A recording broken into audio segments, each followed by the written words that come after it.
Let's talk a little bit about this next technology we want to cover, and that's high technology fat reduction or smart lipo. What is smart lipo?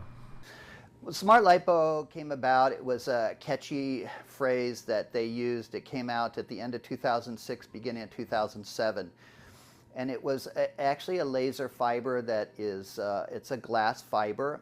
The machine transmits a laser signal that goes around through this glass fiber and then out the end. It's tuned to a frequency that will cause the fat in the tissue to vibrate. The fat cells burst, they're ruptured. Theoretically, it turned the fat into sort of like an easy, like a milkshake that would be easy to remove with a gentle vacuum. Well, you know, they talked about melting fat and how wonderful that is. I used the technology and really within the first 3 or 4 cases realized that it doesn't really melt fat very well. It's very, very slow. It's a tortoise when you talk about removing fat. But the very interesting, fascinating thing that I found out about it is that it generates some heat, some mild amount of heat, and we control that. We have a thermometer on the tip, so we know how warm that the tissue is underneath. But actually, I can heat the undersurface of the skin, and it produces skin tightening. Now, there's not a tool really that I know of that consistently will tighten skin. And if you melt down what plastic surgeons do all day long is they snip away loose skin and sew it back together.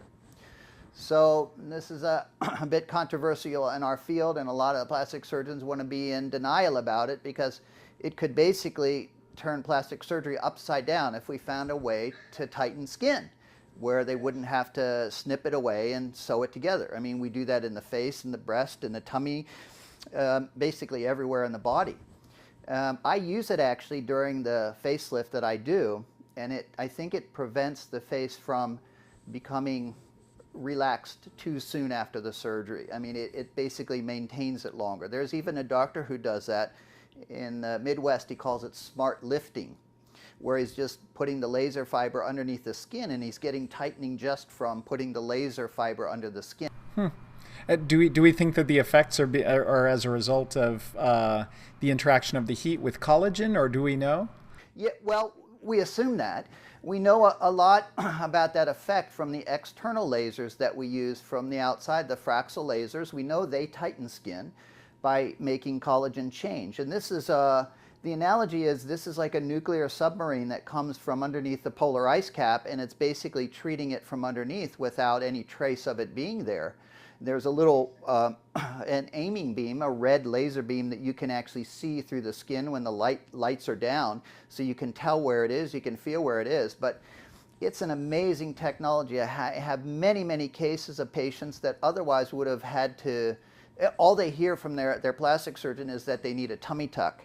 And I've been able to tighten the skin on these patients on their abdomen, so they haven't had to have that big long incision. It's quite a change in mindset.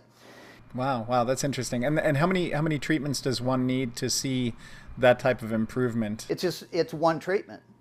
It's one treatment. I mean, patients, if they don't get the amount of tightening that they want, they may be a candidate for a second treatment, but we've studied this long enough to know that it continues to tighten up to 7 to 9 months. There are some studies that show about a 30% tightening of the skin. So in the volunteers that they used, they made temporary tattoos at 10 centimeters apart and like squares on the lower abdomen, and they treated underneath the skin with that laser, and the best tightening that they had, a 10 by 10 reduced to a 7 by 7. So it's pretty amazing technology. I don't know of anything that even comes close to that, any other technology that comes close to that.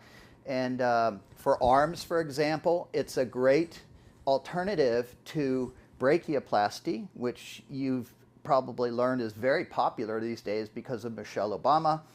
But that requires a big, long incision, and the scar can be unsightly. It's a place where the scar can be very thick and really hypertrophied. But I can avoid that altogether by putting the laser under the skin and tightening the skin, removing a little bit of fat that commonly accumulates there, and get the same result without that big scar. It's a beautiful transition. It's a beautiful alternative.